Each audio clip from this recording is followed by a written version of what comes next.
Lead by example began with a very simple premise. How do I get others to follow my lead?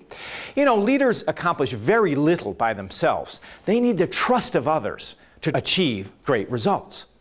Lead by example explores how leaders encourage others to follow their lead. The challenge is to get other people to put aside their own interests in order to follow the leader.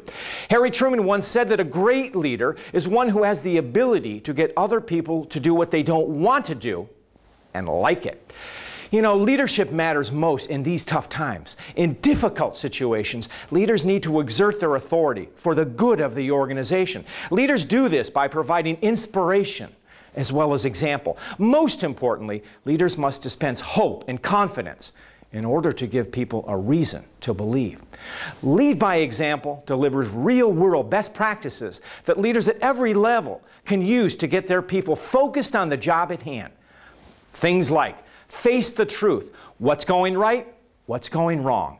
Set the right example for others to follow. Deal with tough issues that demand decisive action. Encourage alternative viewpoints.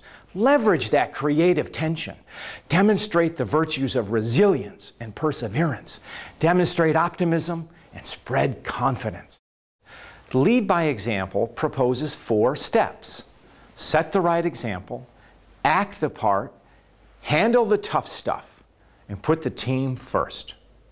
Set the right example. Before you can lead others, you must lead yourself. You need to know what you're made of. Character and conviction matter. You must also be able to act the role of a leader by being present and available. Leaders set the right example. In truth, example is what counts most. Words matter, sure, but actions matter more. So, what does it mean to act the part? You must know yourself and the people that you are leading. When you're striving for results, there are no roadmaps, but there are plenty of roadblocks. So what do you do as a leader? You put people in position to take care of those roadblocks, to get rid of those things.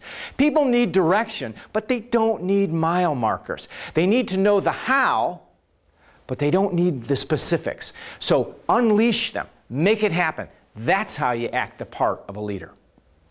Handling the tough stuff. You know, life comes at us in a lot of different directions. And sometimes it knocks us down.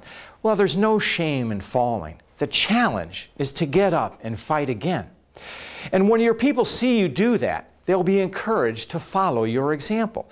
Sometimes you're also, as you get up, you're going to have to collaborate with people who have no interest in your ideas, really don't want to follow your lead. So how are you going to bring them along? That's a tough challenge.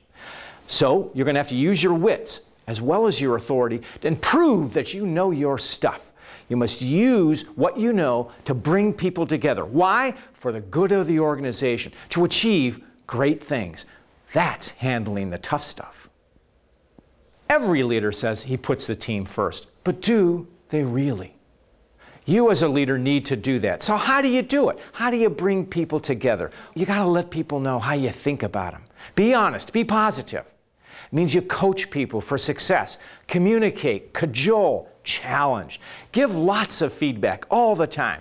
You also allow people to take a risk. Why? You want them to stretch themselves for the good of the organization.